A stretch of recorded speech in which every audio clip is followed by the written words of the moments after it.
और वहीं सीधे लिए चलते आपको वीरेंद्र सचदेवा प्रेस कॉन्फ्रेंस कर रहे हैं और ऐसे में प्रेस कॉन्फ्रेंस कर क्या कुछ कह रहे हैं सुन पाते हैं।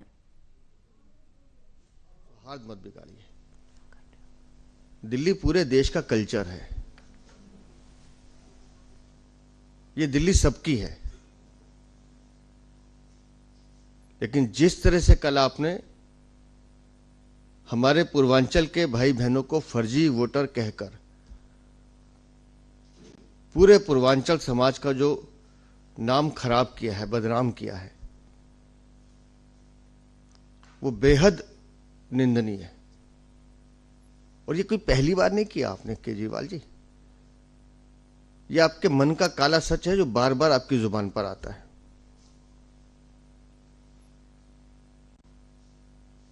हर बार कभी शिक्षा के नाम पर, कभी स्वास्थ्य के नाम पर आप पूर्वांचल के भाइयों को गाली देते हैं। पर सच ये है केजरीवाल जी, जिस दिन आपको जेल से बेल मिली, आपकी राजनीतिक शख्सियत उसी दिन खत्म हो गई थी।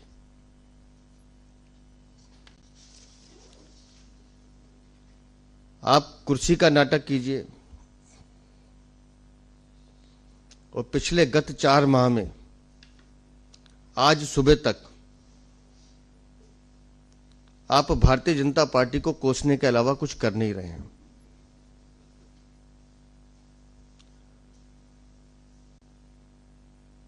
और आज जो आपने पोस्टर निकाला है वो दिखाता है कि राजनीतिक रूप से आपका चरित्र कितना नीचे चला गया है।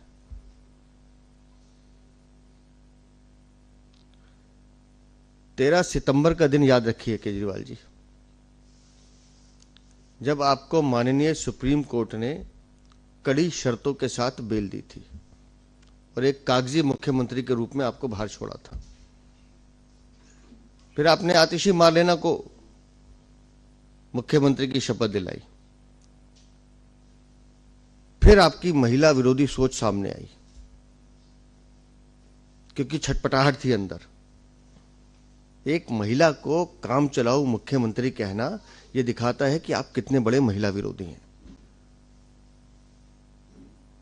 घर में बुला के राज्यसभा सांसद को पिटवाना एक महिला को, वो दिखाता है कि आप कितने बड़े महिला विरोधी हैं। लेकिन एक संवैधानिक पद पे बैठ रही महिला को भी आप कहते हैं कि ये तो अस्थायी मुख्यमंत्री है। और फिर इससे भी आपका मन नहीं भरा। उस महिला को नीचा दिखाने के लिए और संवैधानिक पद की गरिमा को तार तार करने के लिए 22 सितंबर को फिर आप उस महिला से 2 कुर्सी का नाटक करवाते हैं, 2-2 कुर्सी रखवाते हैं। क्या दिखाना चाहते हैं? फिर 25 अक्टूबर से लेकर 30 नवंबर तक आपने 3 बार प्रयास किया कि किसी न किसी तरह से आप किसी से उलझें और वो थप्पड़ कांड दोबारा से जिंदा करने की कोशिश करें। लेकिन आपकी ये साजिश भी कामयाब नहीं हो पाई, उसमें भी आप फेल हुए। पूरा दिसंबर 2024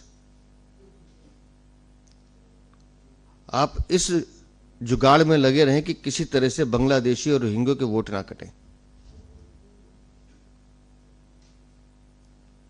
और नए वोट बनाने के लिए दबाव डालते रहे। पूरा दिसंबर आप इस काम में लगे रहे। और यहां तक स्थिति है, मैंने उदाहरण के साथ बताया कि नई दिल्ली में जहां 3-3 साल पहले लोगों के घर टूट गए, उनको द्वारका शिफ्ट कर दिया गया, वो वोट ना कटें। जिन लोगों की मृत्यु हो गई है, जो लोग यहां से शिफ्ट हो गए हैं, उनके भी वोट ना कटे, इसके लिए आप नई दिल्ली विधानसभा में लड़ते रहे। ये दिखाता है आपकी राजनीतिक हताशा कितनी है। 2025 में नव वर्ष में जब लोग एक दूसरे को खुशियां बांट रहे थे, एक दूसरे को बधाई दे रहे थे, तब आप और आतिशी मार्लेना ने मिलकर दिल्ली में फिर सांप्रदायिक तनाव बनाने की कोशिश की कि मंदिर तोड़े जा रहे हैं, झूठे आरोप लगाने की कोशिश की। हर बार दिल्ली को किसी न किसी तरह से आरोपित बनाना, ये आपकी मंशा है। जिस दिल्ली ने आपको प्यार दिया, जिस दिल्ली ने आपको मान दिया, जिस दिल्ली ने आपको सम्मान दिया, आप उस दिल्ली को घोड़ी कहते हैं? आप दिल्ली को घोड़ी कहते हैं? घोड़ी? किस घोड़ी का दूल्हा कौन है? आप हैं दूल्हा। सुप्रीम कोर्ट ने जो बंदिश लगाई है आप पर कि आप मुख्यमंत्री कार्यालय नहीं जा सकते, किसी फाइल पर साइन नहीं कर सकते, कहां से आप दूल्हा बन सकते हो? वो भ्रष्टाचारी घिनौना चेहरा लेकर कैसे? और फिर आप दिल्ली को बदनाम करते हो। वो दिल्ली जो पूरे देश की संस्कृति का परिचायक है, उस दिल्ली को घोड़ी बनाने का काम करते हो। मेरी दिल्ली को गाली देते हो आप हर उस दिल्ली वाले को गाली देते हो जो दिल्ली को संवारने और बसाने का सपना रखता है। और एक बार नहीं है, बार बार मैंने कहा कि सांप्रदायिक तनाव कैसे समाज में पैदा हो, इसकी कोशिश करते हैं आप। 4 दिन पहले आपसे राकेश टिकैत मिलके गए थे, सबको पता है। 9 जनवरी को आपको जाट दिखने लग गए, जाट भाई बहन दिखने लग गए। पूरे 10 साल में आपको याद नहीं आया कि राष्ट्रीय पिछड़ा आयोग में मुझे पत्र लिखना है? ये तो हमारे पूर्व सांसद परवेज जी और कैलाश गहलोत ने जिस तरह से आपको धोया है, तो आपकी बोलती बंद हुई है। समाज में वैमनस्य कैसे पैदा हो, हर व्यक्ति को दूसरे व्यक्ति से कैसा लड़ाया जाए, वो काम आप करते हैं। दिल्ली के लोग उत्तर पूर्वी के दंगे को भूले नहीं है। वो दंगा करवाना, उस दंगे में बहुसंख्यक समाज, हिंदू समाज के लोगों को मरवाना, पिटवाना, ये सब अरविंद केजरीवाल तुम्हारी साजिश थी, सबको पता है।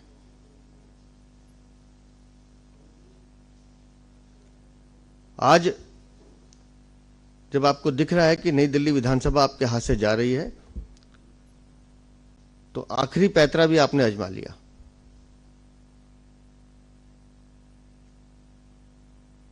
कि भारत जैसे विशाल देश में चुनाव आयोग जैसी संस्था जो निष्पक्षता से पूरे देश के चुनाव कराती है, पूरे विस्तार से उस दिन चुनाव आयोग ने बताया, आपने उसकी निष्पक्षता पर भी सवाल उठा दिए। यह है आपकी निराशा, हताशा। और जिस तरह से कल पूर्वांचल समाज को गाली दी, कोई बड़ी बात नहीं है। आजकल में फिर आप किसी समाज को गाली देना शुरू करोगे। क्यों? क्योंकि आपको प्यार सिर्फ कुर्सी से है, आपको किसी से कोई मतलब नहीं है। मुझे नहीं समझ में आता कि आपको दिल्ली से इतनी नफरत क्यों है। आपको जो गाली देनी है आप हमें दीजिए, जितना दुत्कारना हमें दुत्कारिए, हमें कोई फर्क नहीं पड़ता। लेकिन इस तरह से बार बार दिल्ली को अपमानित करने का काम मत कीजिए। ये दिल्ली बहुत बड़े दिल वालों की दिल्ली है, जो सबको बसाने का काम करती है।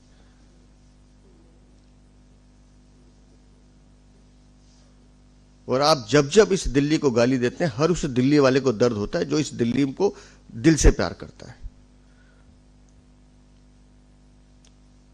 पर अब भी कुछ गैरत शर्म है तो माफी मांगे दिल्ली वालों से, इस दिल्ली को गाली देने के लिए।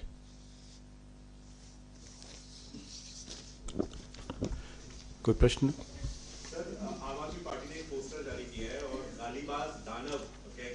मैंने अभी कहा कि इस दिल्ली को बार बार गाली देने का काम ये दिखाता है कि अरविंद केजरीवाल नैतिक रूप से भी कितना उनका चरित्र नीचे चला गया है। दिल्ली को अगर बेहतर दिल्ली बनाना है तो दिल्ली में सबको मिलकर काम करना है। लेकिन आप अपनी राजनीतिक महत्वाकांक्षा पूरी करने के लिए अगर देश के गृह मंत्री के बारे में इस तरह से टिप्पणी करेंगे अरविंद केजरीवाल, तुम्हारा घर से निकलना मुश्किल हो जाएगा।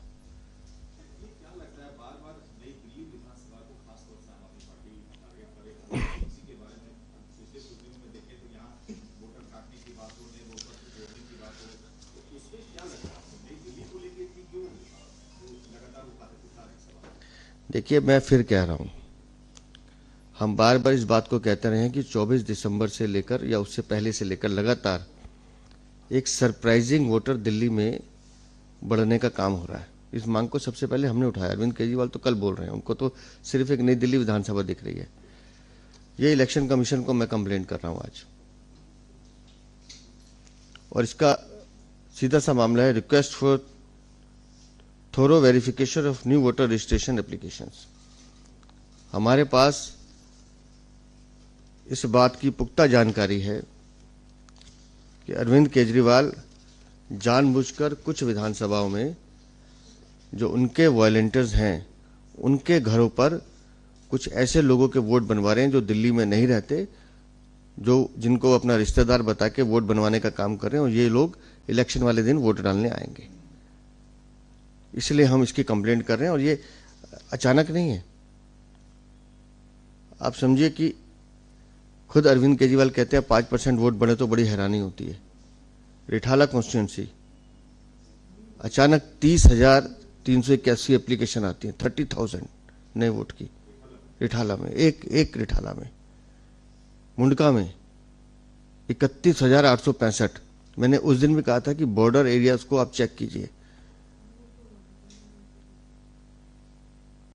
मुंडका में 31,885। किराड़ी में 38,961। कहां से आई ये सरप्राइजिंग वोटर? कौन है भाई? पर एकदम क्यों आ गए? जब वोट काटने की प्रक्रिया रुक गई उसके बाद क्यों आ गई? ये जवाब दे अरविंद केजरीवाल। लेकिन उनको नई दिल्ली दिखती है, उसके अलावा कुछ दिखेगा? जो वो साजिश कर रहे हैं कि सबका ध्यान नई दिल्ली आ जाए और मैं बाकी दिल्ली को लूट के खा जाऊं, यह है अरविंद केजरीवाल की साजिश। गोकुलपुर 24,364, लोनी से लगता हुआ एरिया है। मुस्तफाबाद 29,611। कहां से आए ये लोग? एक विधानसभा में जहां 2-2.25 लाख मतदाता है, 30-30 हजार। ये तो 5% का कैप तो खुद अरविंद केजरीवाल कह रहे हैं। ये तो 15-20% बढ़ रहे हैं। करावल नगर बिल्कुल बॉर्डर है, 29,547। छतरपुर 27,409। बुराड़ी 48,114। कहां लेके जाएंगे अरविंद केजरीवाल दिल्ली को? क्यों दिल्ली को बर्बाद कर रहे हो आप? विकासपुरी 31,293। उत्तम नगर 26,666। मटियाला 36,208। ये तो कुछ चुनिंदा दिए हैं, ये पूरी सूची जाएगी। हम भी मांग कर रहे हैं कि ये सरप्राइजिंग वोटर आया कहां से है, जांच की जाए इसकी। बीएलओ घर में जाते हैं, आदमी नहीं मिलते। वहां जो आदमी कहता है हाँ मेरे रिश्तेदार हैं जी, दिखाओ कुछ कागज को, कुछ नहीं है जी। ये स्थिति है। कैसे अरविंद केजरीवाल दिल्ली को लूटने का काम कर रहे हैं, ये दिल्ली को समझना होगा। तो वहीं बीजेपी प्रदेश अध्यक्ष वीरेंद्र सचदेवा प्रेस कॉन्फ्रेंस कर रहे हैं। साथ ही दिल्ली विधानसभा चुनाव को लेकर प्रेस कॉन्फ्रेंस की गई और वहीं आम आदमी पार्टी पर जमकर निशाना साधा। और वहीं इसी पर ज्यादा जानकारी साझा करने के लिए हमारे साथ विशाल सिंह जुड़ चुके हैं। विशाल, दिल्ली विधानसभा चुनाव को लेकर वीरेंद्र सचदेवा ने प्रेस कॉन्फ्रेंस की है और साथ ही आम आदमी पार्टी पर जमकर निशाना साधा और साथ ही कहा कि आम आदमी पार्टी झूठ की राजनीति करती है। जी बिल्कुल। देखिए सोनिया, कल जिस तरह से अरविंद केजरीवाल चुनाव आयोग के पास शिकायत करने पहुंचे थे कि उन्होंने एक बयान दिया कि बीजेपी वाले यूपी और बिहार से लोगों को लाकर दिल्ली में फर्जी वोट बनवा रहे हैं। इसी बयान को लेकर अब दिल्ली में राजनीति गर्मा गई है। भाजपा पूरी तरह से हमलावर है आम आदमी पार्टी पर। इसी के मद्देनजर जो वीरेंद्र सचदेवा ने एक प्रेस कॉन्फ्रेंस करी, उसमें काफी तीखे प्रहार आम आदमी पार्टी पर किए। और 12 बजे आज मनोज तिवारी के साथ पूर्वांचल मोर्चा जो है बीजेपी का, वो अरविंद केजरीवाल के आवास के बाहर एक विरोध प्रदर्शन भी करने जा रहा है। तो काफी भारी संख्या में पूर्वांचल के लोग आज जो है भाजपा के साथ मिलकर आम आदमी पार्टी के खिलाफ धरना देने वाले हैं।